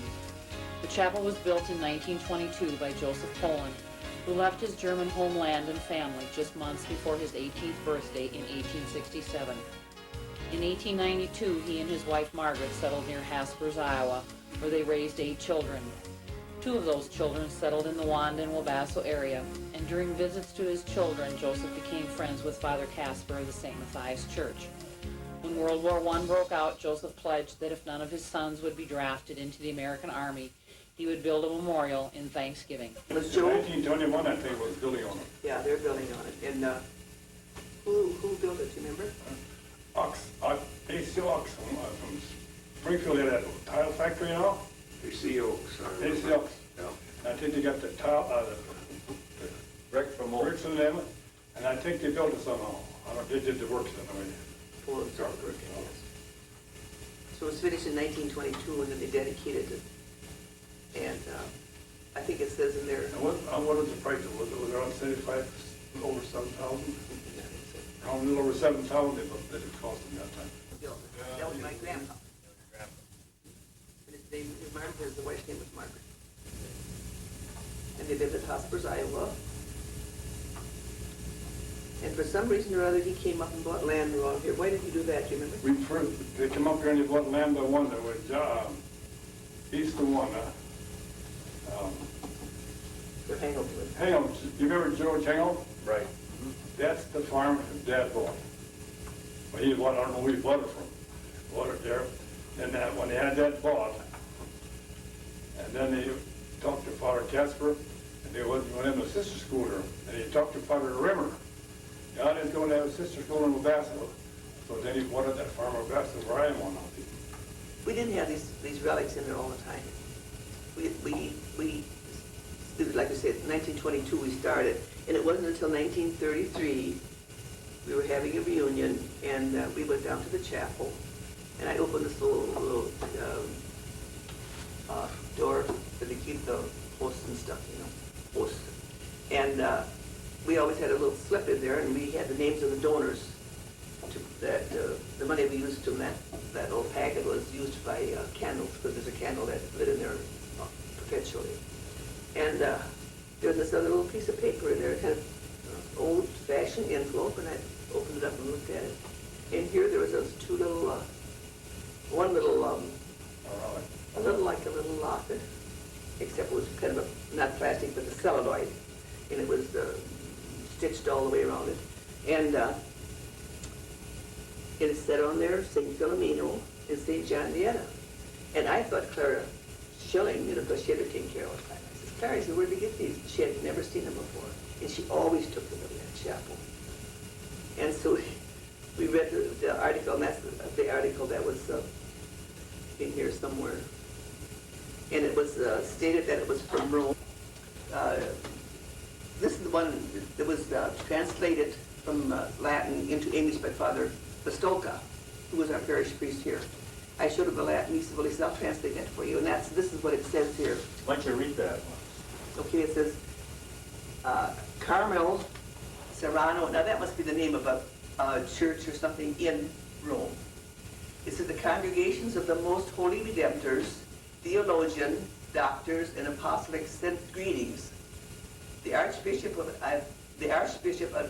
Adversinus, and that's place of, probably we have a New Ulm or St. Paul diocese. The Archbishop of Adversinus, a prelate belonging to the house of Pope Pius XI, and directly subject to His Holiness.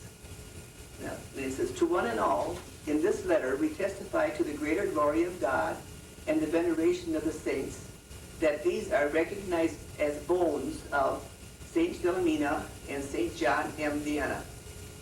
And they are taken from the St. Michalio Church, from the bodies, and we give authority to keep, to donate to others, to transport them elsewhere, and they may be shown in any church, oratorio, or chapel for public veneration. We send this testimonial and sign it with our seal, and the original one has a big seal on there. It was October 15th, 1933. And it's signed from the Carmel of the Most Holy Congregation of the Redemptors, the Archbishop of Eversanis, I think is the name of that place. That's all we know. We don't know how they got there or anything. I'm around, I lived just there. It was Somebody must put that in there and say that. Okay. Grandpa came over when I think he was he 17 years old or something, 18 years old, he came over from Germany. And when he got over here, it wasn't too long after the war started, World War I. And the Germans weren't very well liked over here at the time because we're fighting against them. But anyway, he moved to from first to Illinois, Indiana, those places. Then he moved to Hospers. From Indiana. Yeah, moved to Hospers. And about that time the war broke out. And he's, he just had come over, and his family was all over there. He was the only one that came over here, the whole family. And he just dreaded the idea of having any of his kids have to fight against his other brothers and sisters over there because they were all back over there yet. So he made a promise to the Blessed Virgin that if none of his family had to go to war, he would build a memorial to her. And so our dad, John, lived at Wabasso at the time. And he had gotten his notice. At that time, you got 2 weeks' time. You got your notice in 2 weeks you went. I think it was picking corn at the time, and we had a little work left yet. The neighbors helped us to get done before you had to go to the war, you had to leave. And then anyway, just before he had to go, the armistice was signed November 11th, so he didn't have to go. And then family... They blow the whistles in Wabasso and rang the church bell, and they were wondering what that was all about. Then the war was ended. That's World War I. Yeah, World War I, yeah. So he didn't have to go, and so Grandpa started finding a place for a chapel, and that's when he came up here from Iowa and decided to build a chapel. St. Matthias School was built and blessed in 1951 under the supervision of Father Leonard Bertrand. The school had 4 classrooms and a library. The building for the convent was purchased from Mrs. Mary Barnick. To pay for these additions to the parish, each member was assessed an individual payment. 2 adjoining acres were purchased from Mrs. Josephine Skoblick for playground in 1952. St. Matthias opened its doors in 1952 to 97 students. The teachers were the school sisters of Notre Dame. Hot lunch started in 1959 with Helen T. Riley, the cook, and Caroline Pelzo assisting. The school year of 1956-1957 had the largest enrollment with 122 students. The lowest enrollment was 43 in 1971. The school was last used for classes the school year of 1974-1975. Do you guys remember when you got electricity? Well, I do. Do you? Yep, I I remember. kind of do, but we had carbide lights before that. Oh, okay. When I told somebody that, they said, gee, you must have been rich. There was carbide lights, see, and then you get that in kind of a pellet form. And then we had a big holding tank, a water holding tank, and they got dumped in there, and you had to reload that, and that would form a gas, and we had pipes piped around the yard, like to the barn, and to the house, and then you'd have the gas would make that light. And in 38, I believe it was, is when we got electricity. And then anybody want electricity, you could get it, and you had to get wired up in the whole business and get ready. And all at once, I think it was 2 days before Christmas, one night, about 8 o'clock, the first thing you know, the yard light was switched on, and she lit out in the yard. It was a big holiday, the first day of pheasant hunting. Yeah. And Helen and Tessie would come with 2 cars of guys. Yeah. I'm often wondering. But they always had so many friends down there, they'd bring them along. And they'd stay overnight, come on Saturday, stay overnight. At mine, I have meals for them. Once in a while, they'd go to Uncle Matt's. But that first day of pheasant hunting, that was a big deal. I can remember just being little and standing on the end rows with Grandpa. Yeah, he always stood on the end. He was an awful good shot. He had that old 12 gauge, and that thing, I don't know how many cases of shell that thing went through. Them guys used to hunt a lot. That's putting her all the all fall with ducks and pheasants. Mm-hmm. All fall and put her up to Christmas until it was cold enough to start butchering. Yeah. again. Because that's where you butchered it, cool it outside. So it would keep them. That has been John Riley, Jack Riley had a team. Okay. He had a team, and so many guys was on his team against another one. Now, when they had them jackrabbit hunts, they had supposed to have 4 rabbits. If they didn't have 4 rabbits, they had to pay 10 cents. We started cultivating, you couldn't see the road of corn really all the way across the field. And we had to start early because you had no weed killer or anything. You try to keep out of the grass. And you cultivate the corn most of the time 4 times. You check it, and then you cultivate both ways. Check it with wire so you have rows going each way. Until you pull the wire across with the planter, and you pull the wire as you plant it. And every 38 inches or 40 inches or 36, whatever you had, when that knob would come, then she'd trip the corn. And then you'd go again as you go, and there was a little lever there, and trip the corn. And while you was going that far, the plate would travel around in the planter and drop 3 corns, 3 kernels, or 4, whatever you wanted, into that slot. When that wire come through, trip the corn. One big event was shock thrashing, thrashing time, thrashing small grain. And that was always a big deal. And John Motor run the thrash machine, and there was always 8 bundle teams and 2 teams to haul grain away. And that went all the way around the ring between that whole thrashing ring. I tell you, that was always an exciting time when they'd come. Got thrown away someplace. No, they did that till I got a combine. That was about the first one around there too. Yeah. And then we got that, after we got through shock thrashing, then I bought a combine. 5-foot Alice Chalmers combine, 60, and the power takeoff, and they got that mostly to combine beans. We was the first ones to start to grow soybeans. And then he got the combine. The first year we grew soybeans, he got the seed from Frank Crippen from Sanborn. And this weekend, Frank Crippen, he's celebrating their 70th wedding anniversary also. He got 70th wedding anniversary. 70th wedding anniversary this weekend. And he got the seed beans from them, and he combined the beans the first year. And we had something like 35 acres. So then Power bought it. We planted more beans. They were working out pretty good. And then he got this combine. And then we started to combine some small grade too. He got a 6-foot swatter. So he had a small windrow so he could handle it because he had power takeoff combine. So that eliminated quite a bit then.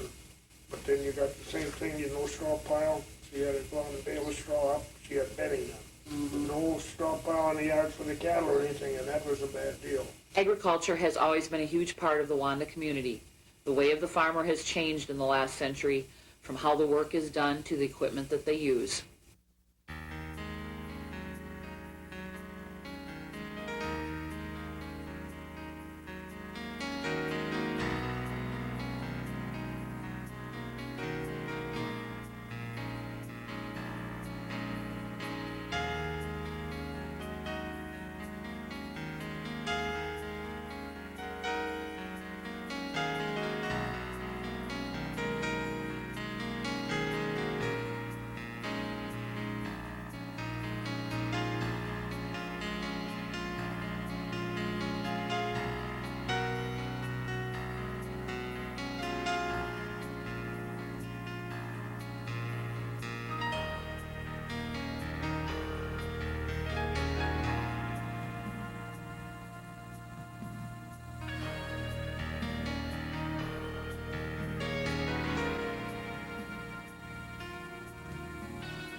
who your parents were. Yeah. Like Max and Elsie Darko, okay, and he had worked at school, janitor, and also at the water tower, you know. Took care of that, He yeah. took care of the water tower. Oh, did he? And I can remember he'd have to go up there when it would freeze in the winter, and he could climb that. And so one time Bill Holsnuggle was there, Bill said, oh, I'm gonna go too. So Bill started up, and guess what he did? He froze. No, he froze going up, just he, Dad had an awful time with him, I remember that. And the mother used to have boarders like Nick Leiter and the Deep Wagens and like Stan Olson and what was the other guy's name? Did somebody from school eat there too? Joe Baldall, yeah. Oh, Yeah. Mm-hmm. Well, a So, lot of them from school used to board at Mrs. Hoyster's, didn't they? yes, some of the ladies did, I Oh, yeah, remember okay. that. Mm-hmm. Mhm. So, But I remember with my dad, Moxie, the janitor in school, he was just like, kind of like a dad to all of us kids. Really, he was. My parents were Louis and Barbara Olson, and my mother's maiden name was Dries. And Dries's had some saloons in Wanda in the very, very early days before they left this part of the country and moved up to Red Lake Falls. And we lived across the road, so we could not go to the Wanda school, so we went to a rural school, District 32. And my dad was on that school board, I think, for years and years and years. And there were 13 in our family, and one died in infancy, but 12 of us grew to adulthood. There were 7 girls and 6 boys, and in that were twins, Seal and Leon. And we lived on the farm, and after my dad died in 1941, then Junior was left with the farm, and that became quite a problem because of the work involved and so on. So Mother sold the farm, and she moved to Red Lake Falls in 1952. My father was Matthias, everybody called him A.M., I guess, or Matt, Jenny Gibson. My mother was Anna Turvis. And both of them, their parents came from Germany. And my folks were married in 1908. And their first daughter, Marcella, was born in 1909. And I had, there were 6 of us girls and 7 boys. One girl died when she was 5, and another was stillborn, and a little brother died when he was 3 days old. He had a bad heart. And my father was a farmer all of his life. He used to tell about his days when he was young, how when my grandparents moved to Wanda, there were no homes farther west in this area. They were the farthest west, and everything was prairie grass at that time. They were the farthest west. At that time when they moved, Wanda hadn't even started it, because I was in 1876. And they used to have to drive, I think, to CPI to get their supplies. Just like Little House on the Prairie, they were going to CPI. Yeah. Yeah. And my grandfather died on the farm in 1914. And then he had bought a lot of land around, enough for each one of his sons and daughters to have acres of land. I think he owned about 1,800 acres or something. You didn't hardly buy it, then you just worked it, and then That was yours. Yeah. And my father and mother, after they were married, they lived on a farm over towards Ovasso. I can't recall right where it is now, but it was next to George B. Hummersmith, wherever their farm was. And then after my father died, after my grandfather died, my folks moved on the whole place. Farm that. I was going to say that, with Anna's grandparents being here, that was how my family got here. My mother and her brothers and her father came, was because they sponsored them. So they had to have somebody to sponsor you, and that's how my family came over. My mother came with her father and brothers, sister. So your folks came later after? After they did, my mother's folks did. The Dreeses. The Dries. And they were sponsored because the The mother had died. Yeah, the mother had died, and she was a Jennigas. She was Grandpa Jennigan's Sister. Was that right? Sister, and then she had died, and then my mother was left when she was about 7 years old. And she had one brother younger than she, and then they kind of had to live, you know, with other people and so on, and it was not a very good life that they had had. So they were very, very pleased. And then two of the brothers had come over in order to escape the military service in Germany. And they were the first ones that came, sponsored by her grandfather. And then later, then the others. Yeah, and then when they came over to Greece family, they lived with my grandparents until he found something for And himself. I think that my grandfather lived on that place, you know, that was known as that Benson place north of Von. I think in that area, that's where he lived. And he died. And I think our parents planned a lot of parties for us, you know, Oh, yeah. like, we can remember Mother'd have them at our place, and Mrs. Depke, and Mrs. Gustado, and Mrs. Hank Otto, and they'd make some lunch for the kids, Yeah. you know, and we'd have parties, and the mothers would all, and dads maybe would come too, and it was fun. Yeah, my mother and father used to do that too, especially in the wintertime. They would have house parties for the young people, for my brothers and sisters and their friends. And somebody would play the accordion and they would dance. That's how, when I first met Odie, I was about 10 and he was 16. He came to one of the parties and that's how I first met him. But then my mama and dad, they made lunch for all those kids. Yeah, There probably this were is 20 what they would do. kids there and they'd make lunch for them. I always think, talking about that, I Yeah, always we had a think good about, time. everybody made this ring sausage, you know, it was in the butchery, you know, and then everybody, you would invite everybody else to taste your sausage, and then you go to the other people to Yeah. taste their Yeah. sausage. Oh, yeah, that was- And all around the tasting everybody's sausage. All the farmers would build, butcher, you know, beef and pork and then make sausage. And they, Sure. and they made sauerkraut in those days. Everybody had big jars of sauerkraut in their basement, especially if you were German, I guess. But I remember about that Wanda had a little band at one time. They Yes. called themselves the Depression Yeah. Nation. Yeah. Paul Spalding was in Yeah. it. Paul Spalding, Well, one time they called it Paul's Red Dots, too. Oh, yeah, yeah. Amanda's got it trained, you know. Okay. Great Bowling, was that her name? That played Played the piano. Played the piano. Well, Bolle, I think. but yeah, but she, I think, but it was Everett and Paulie. Paul played the piano He too. played the piano, and Stan Olson, when they were there, he played the He was banjo, yeah. He was in I know Everett yeah, Bowler played there. Depot. And Everett played some horn. Yeah, and Helmer Eichen. Elmer Eichen Yeah, played too. there. And Bert Right. was a singer. Yep. Yeah, Bert Eiston? yeah. Did they play in the public then? Yeah, Yeah. right, they went places. I remember they, Yeah. they played at the casino one time, I know that. Did they call it, like you said, what did you call it? Yeah, the Aces, the Depression Eastern. Depression Aces, but I Depression remember Aces. Paul's Red Dots, where do I get Yes, that? no, that's right too. Okay. I think they must have had both names. Yes. Yeah, But they that's- probably had Depression Eastern first and then changed it. I never heard that one. Yeah, uh-huh. But otherwise, our Luther League, I can remember our Luther League giving them, and then your group giving them, I don't know, you know, what Yeah. group from your church was beefing those, you know.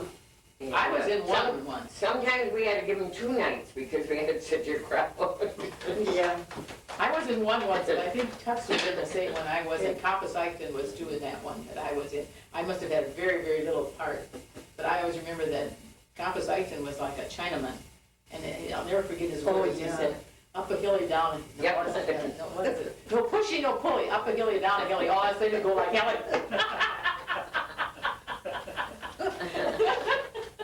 And I don't remember anything that I did in the play, but I remember Compass was in it. I remember we used to have card parties up above Mad Eichen's Hall, and then they'd sometimes have a little play or something there too. And one time, Uncle Ben Jennigas he was going to be the target, and there were little glass plates all around him, and my dad had a gun there, and he was going to shoot all those plates, you know. And when he shot, somebody behind him would hit that plate with a hammer, you know, and break it. And some of the people were so shocked that my dad would shoot at his brother like that up there with those plates, and they were real close to him. But it was all fake, of course. I must not have been there. I don't remember. Yeah. I don't remember that. You know, it took such small things to entertain people in those days. Just a little, when you have a hometown play or something, everybody went because you didn't have hardly any entertainment. And there was kind of like a little balcony in that hall. Mhm. There was a balcony, and that was where they, when we had the movies indoors, that's where they, Oh, yeah. the projector was. And, Mrs. Zitzman played the piano for some, didn't she too? And could be, I don't it remember. seems to me, that she played, it just seems to me. I remember that, of the movies when we had them on the bank, the Outside. on the Oh, bank. mhm. A man named Pete from Oregon would come over with the movies. And we all sat on They put on planks, I used to put planks on tile. put tile Yeah. and planks, and then you sit on that. And we'd be bothered a lot with the June bugs and everything. Yes. Yeah. Sometimes we'd go up toward the depot, and then there was some trees, short trees were in there, and we'd take out a branch, so you could chase the mosquitoes. Three movies, I think. And of course, it was a big deal when they had those band concerts. Yeah. When they'd wheel that big Yes. thing in the middle of the street. And Yeah, and I always did wonder how all those old guys, I thought they were all old, how they learned how to play. You know, Yeah, most of them probably by ear, right? they probably did, yeah. because they wouldn't have sheet music much. No. That they had their hands on, rather, that they would get their hands on. I often wondered what happened to Pa's French home. I don't know. You know. Like Bill Link wasn't he sort of the leader? Yes, of the he band? was the leader, one of the leaders, yep. My dad played in a band very, very, very many years ago, and he played, I think like a tuba, small tuba. I've got a picture of my dad in a band uniform, but I don't know. There's a when he picture they played. have of in that, someplace where I've seen this picture, or else maybe Herb Brandt has it, where my dad is with this. And Mike Brand is there, and Herb's dad, and so on.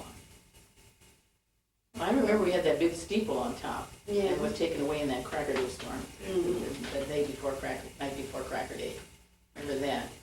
And the men sat on one side, the women sat on the Yeah, other. yeah.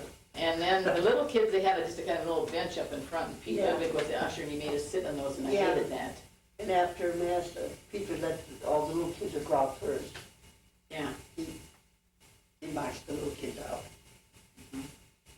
And I go back to Father Casper, I remember him being Father Frederick. there. Yeah, Father Frederick came when I was about 12 or 13. We always laughed because between Father Frederick and Reverend Langholtz, we didn't know who drove the fastest. Oh, Oh, because they were such good friends, They you know. were good friends. And the way they both drove.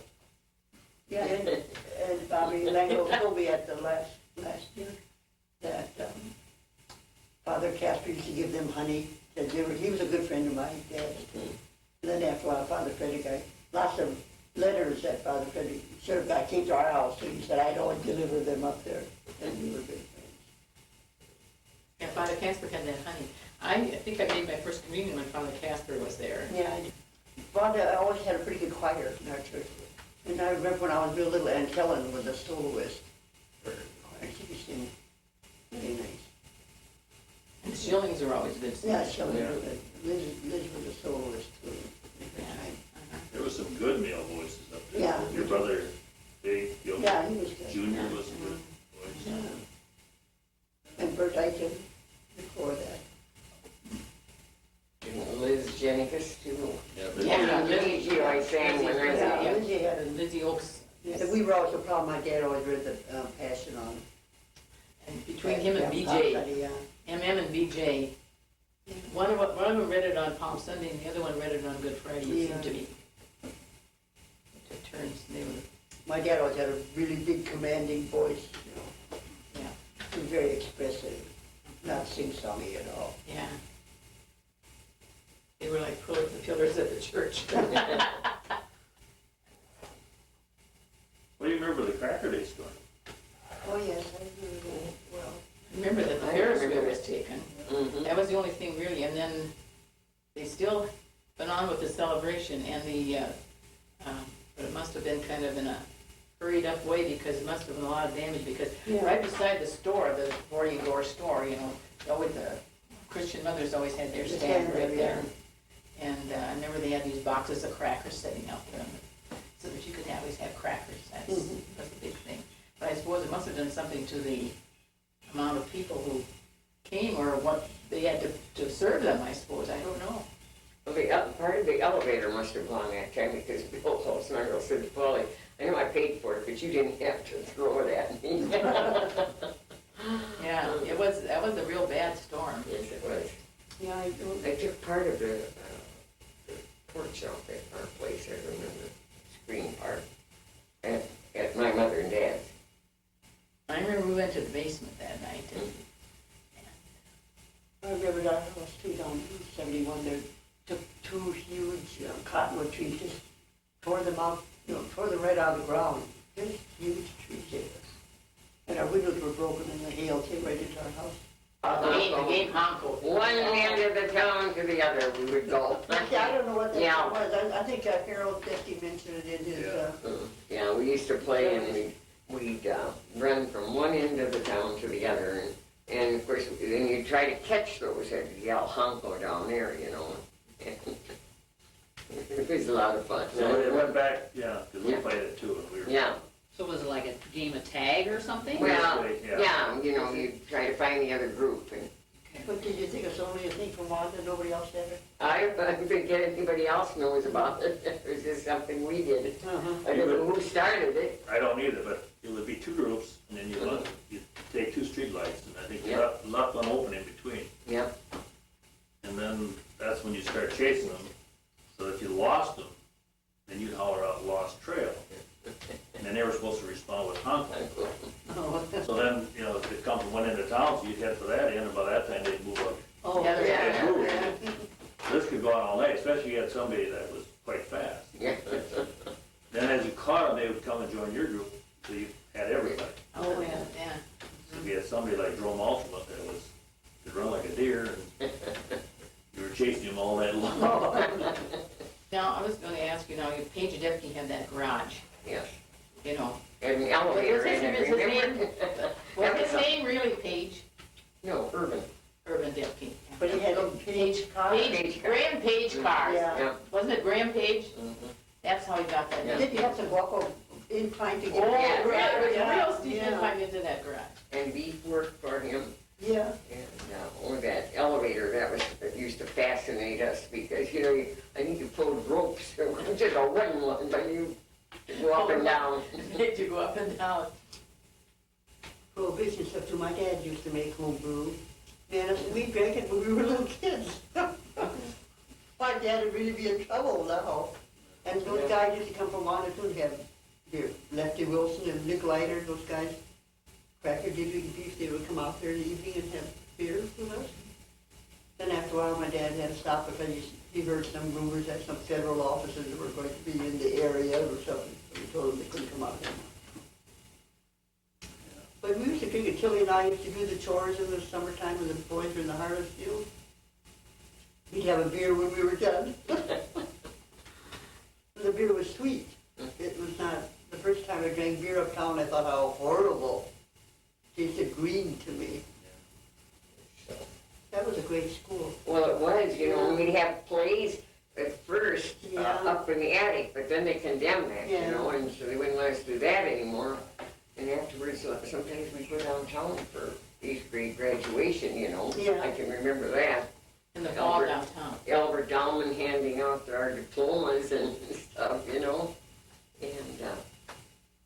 so I remember Red Alderman being in a play there. He was a little fat man. They had a big pillow in here, and he said, "Dee, it's getting warm for folks like me. It's getting warmer every day. Whatever will it be?" And he couldn't talk very well. That's just the way he talked. He was so cute.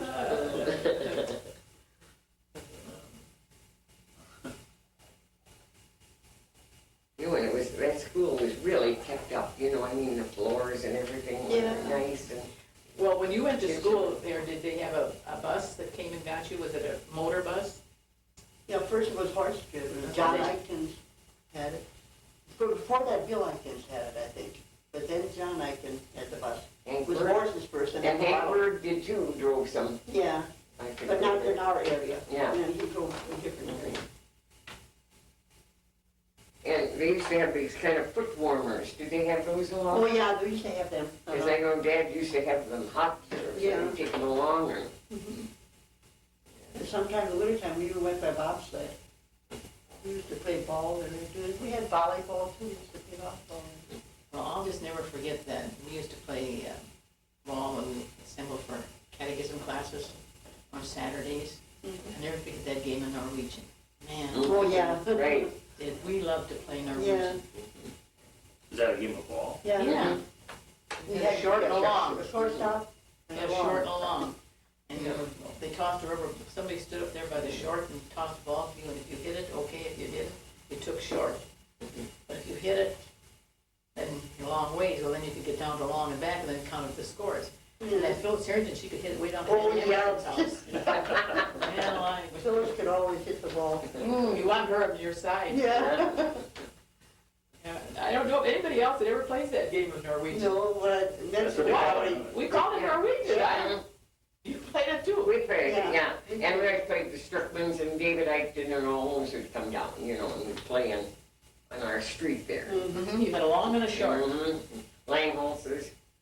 But I always had to do dishes first. Oh. So boy, I before I could go out. I think you were out if you were running and they threw it. We always did a rubber ball. If you threw Yeah. the ball and it hit you. Yeah, because Yeah, you were out. it was a rubber ball. Because You were out.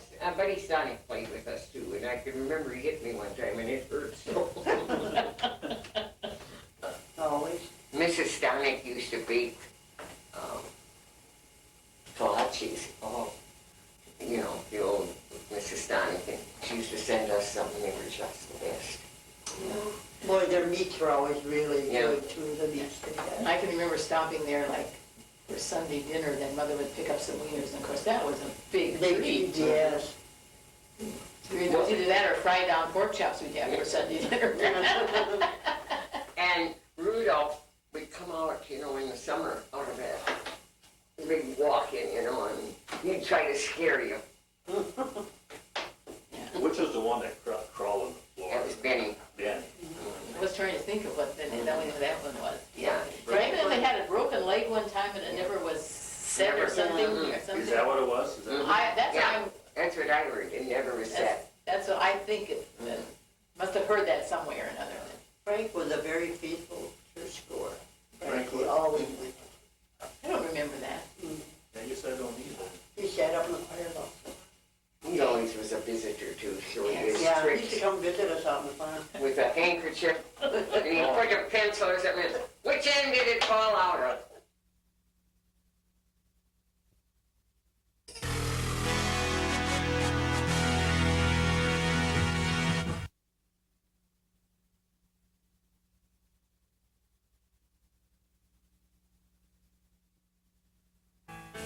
I'm Julianne Jenigas, welcoming you to a video filled with history and memories.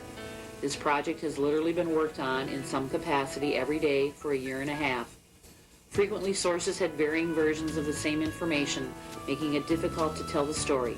So I apologize in advance for anything that was missed or anything that's inaccurate.